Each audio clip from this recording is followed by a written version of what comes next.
नमस्कार मैत्रिणींनो, मी पूनम पवार आजच्या एका छानशा व्हिडिओमध्ये तुमचं सगळ्यांचं खूप खूप स्वागत करते। तर आज आपण नेटच्या ब्लाऊजवर बॅक साईडला डिझाईन बनवणार आहोत। अगदी सुंदर आणि इतकी छान आहे की घातल्यावर खूपच छान दिसणार आहे।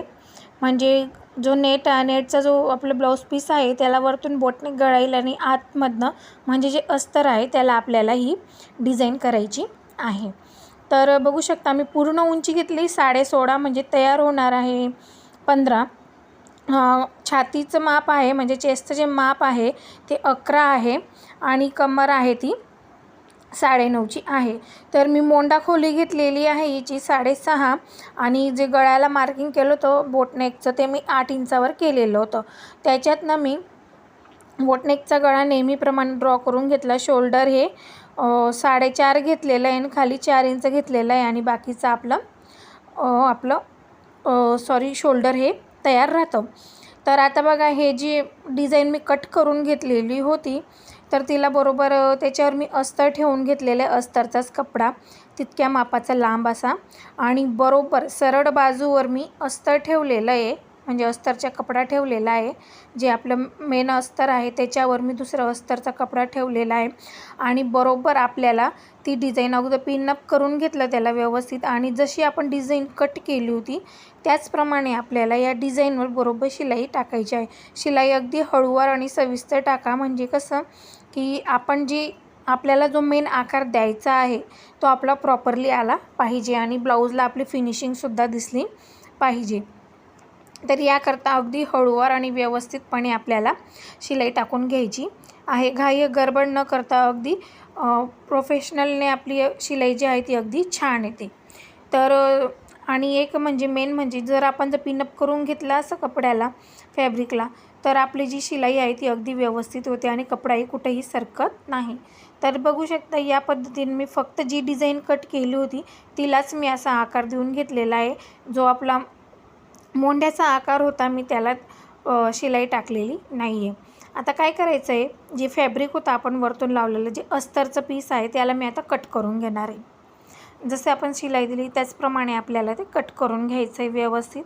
अगोदर मोंड्याच्या साईडने कट करून घेतलं आणि नंतरून जशी आपली डिझाईन आहे त्या पद्धतीने आपल्याला ते कट करून घ्यायचं आहे। शिलाई कटिंग होणार नाही याची दक्षता घ्यायची आहे। आणि मग आपल्याला काय करायचं आहे, जेव्हा आता हे अस्तर कट झाल्यानंतर कट्स आपल्याला प्रॉपरली लावायचे आहेत जे नेहमी आपण कट्स लावतो। आता बरोबर असं गोलाकार तयार झालेला आहे तिथं तर कट्स लावायचेच आहेत, पण जिथं कोण तयार होतो आहे आपला तिथं कट्स लावायला विसरायचं नाही। कारण की जेव्हा आपण हे पलटणार आहोत तर आपले कोन्स व्यवस्थित निघाले पाहिजे म्हणजे प्रॉपरली तो कपडा व्यवस्थित असा पलटला गेला पाहिजे। आपल्याला त्याच्यावर दाब शिलाई पण द्यायची आहे। त्याच्याने काय होतं, ते कट्स लावल्याने जे आपलं फॅब्रिक आहे ते व्यवस्थित पलटलंसुद्धा जातं आणि जो आपल्याला प्रॉपरली जो शेप द्यायचा आहे ब्लाऊजला जो डिझाईनला तर तो आपला व्यवस्थित असा येतो। तर या पद्धतीने असे कट्स लावून घ्यायचे आणि जो मेन कोना असतो तिथे व्यवस्थित आपल्याला कट्स लावून घ्यायचं आहे हे लक्षात घ्यायचं। हे कट्स लावल्यानंतर त्याला व्यवस्थित असं पलटून घ्यायचं। पलटल्यानंतर त्याला व्यवस्थित असं प्रेस करून घ्यायचं म्हणजे जेणेकरून जे आपले कोन आहेत ते व्यवस्थित असे निघून येतात। तर ते असं प्रॉपरली झाल्यानंतर बघू शकता तुम्ही अगदी व्यवस्थित असं मी पलटून घेतलेलं आहे आणि त्याच्यावर मी आता दाब शिलाई देते।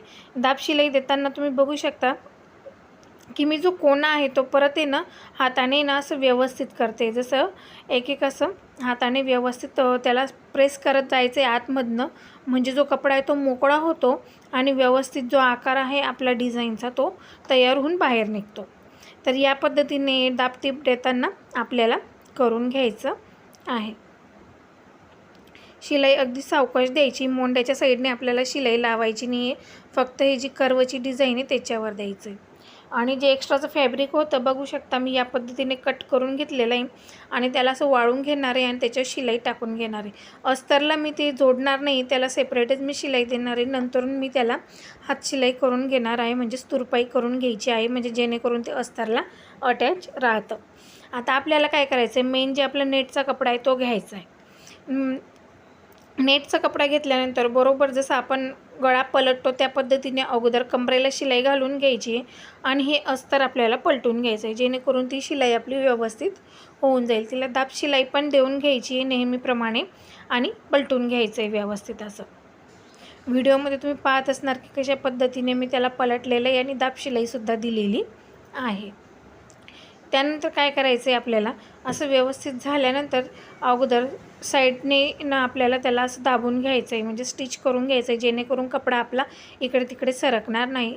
नेटचं जरी असलं तर खूप नाजूक पद्धतीने आपल्याला हे नेटचं जे ब्लाऊज असतं ते स्टिच करायचं असतं, कारण की ते कुठेही फाटलं जाऊ नये.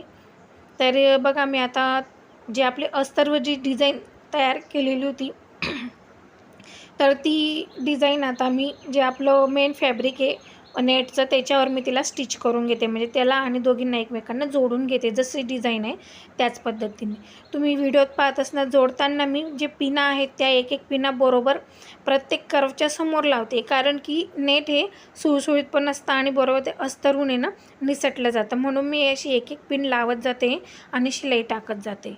तर तुम्ही या छोट्या छोट्या गोष्टी लक्षात ठेवा, जेणेकरून जी आपली फिनिशिंग आहे ती व्यवस्थित अशी आपल्या ब्लाऊजला येते.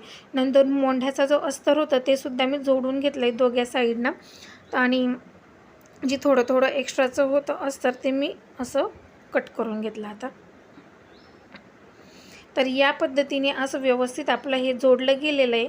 आणि अस्तरचा जो पहिले मी भाग कट केलेला होता तो आपल्याला आता इथं घ्यायचा आहे, बरोबर एकसारखं ठेवायचं आहे आपल्याला आणि मोंढ्याची अशी व्यवस्थित कटिंग करून घ्यायची आहे.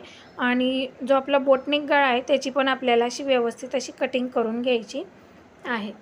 तर हे बरोबर इक्वल असं म्हणजे बरोबर सेंटर काढून बरोबर व्यवस्थित ठेवून घ्यायचं आहे आपलं ब्लाऊज पीस.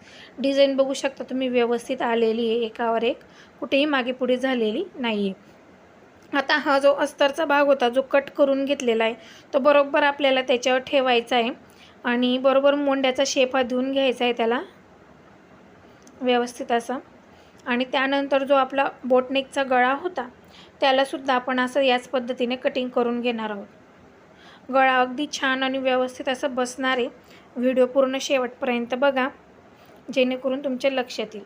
आणि तुम्ही जर व्हिडिओवर नवीन असणार, चॅनलवर नवीन असणार तर चॅनलला प्लीज सबस्क्राईब करायला विसरू नका.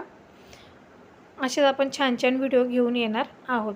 तर या पद्धतीने आपल्याला गळा कट झाल्यानंतर असे क्रॉसमध्ये पट्टी कट करून घ्यायची आहे आणि आपल्याला तिथं अस्तरचीच पायपिंग करायची आहे अस्तरची, कारण की हे अस्तर जे आहे खूपच छान होतं. तर मी त्याची जो त्याला लावलेली आहे पायपिंग अगदी सुंदर अशी दिसते.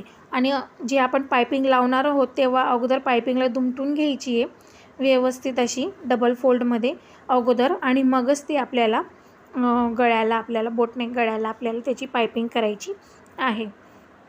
पायपिंग करताना लक्षात घ्यायचं की जेव्हा आपण पायपिंग करणार आहोत जे नेटचं जे आपलं फॅब्रिक असतं म्हणजे नेटचा जो कपडा असतो त्याला जास्त ओढायचा नाही. जास्त ओढला गेला तर तो फाटण्याची पण शक्यता असते आणि असं कपडा तो लांबला पण जातो, लांबट होऊन जातो आणि जो आपला गळ्याचा शेप आहे तो व्यवस्थित येत नाही. तर हे बघा या पद्धतीने हळूवार व्यवस्थित असं आपल्याला गळ्याला ही पट्टी जोडून घ्यायची आणि पायपिंग तयार करून घ्यायची आहे. तर या पद्धतीने अशी पायपिंग करून घ्यायची आपल्याला. आता पायपिंग झाल्यानंतर खूप सुंदर असं ब्लाऊजचं जे आहे आपलं लुक तयार होणार आहे. ही जी ब्लाऊजची डिझाईन आहे अगदी सोपी आणि सुंदर आणि सुरेख दिसणारी आहे. तिला अगदी मॅट अशी फिनिशिंग दिलेली, मी लेस वगैरे काहीही लावलेलं नाही आहे, कारण की तुम्हाला हे ब्लाऊज लाईट दिसत असेल पण जे म्हणजे जे ओरिजिनली म्हणजे जे माझ्यासमोर होतं तर खूपच छान असं शायनिंग आहे ब्लाऊज पीसवर. तर ह्या ब्लाऊजला मी लेस वगैरे काही लावली नाही आहे आणि जेव्हा घातल्यानंतर याची फिनिशिंग इतकी सुंदर आलेली आहे, खूपच छान अशी आलेली आहे. तर या पद्धतीने तुम्ही अशी छान अशी नेटची डिझाईन तयार करू शकता. खूपच अगदी लवकर होणारी आहे आणि म्हणतो कुणाला कसं पाठ दिसू नये म्हणून नेटचे सहसा कोणी शिवत नाही. तर या पद्धतीने जर तुम्ही डिझाईन जरी केली तर डिझाईनसुद्धा अगदी छान तयार होते. तर बघू शकता अगदी सुंदर असं आपलं हे बॅकनेक डिझाईन तयार झालेलं आहे. बघू शकता किती छान अशी डिझाईन तयार झालेली आहे, पूर्ण व्यवस्थित आलं आहे. ब्लाऊज अगदी फिनिशिंगला अगदी सुंदर झालेलं आहे, डिझाईन अगदी व्यवस्थित आलेली बघू शकता. बरोबर हुकच्या सेंटरला आले म्हणजे आपली जी डिझाईन आहे ती अगदी परफेक्ट तयार झालेली आहे. तर बघू शकता फ्रंट साईडला पण गळा अगदी सुंदर झालेला आहे. तर हे ब्लाऊज कटोरीचं नाही आहे, त्याला फक्त टक्स दिलेला आहे. समोरचा टक्स दिलेला आहे नेहमीचा आणि जो आपला मोंड्यापासून टक्स असतो तो दिलेला आहे. आणि स्लीव्ज याची मी अशी पफची घेतलेली, जी कोंबडा स्लीव्ज म्हणतात ती घेतलेली आहे. अगदी सुंदर असं ब्लाऊज आपलं तयार झालेलं आहे. तुम्ही बघू शकता फिनिशिंग अगदी सुरेख आलेली आहे. तर चला तर मग आजचा व्हिडिओ कसा वाटला नक्की लाईक, शेअर, कमेंट करून सांगा. चॅनलवर जर नवीन असणार तर चॅनलला नक्की सबस्क्राईब करा. भेटूया पुढच्या एका छानशा व्हिडिओमध्ये. तोपर्यंत बाय बाय.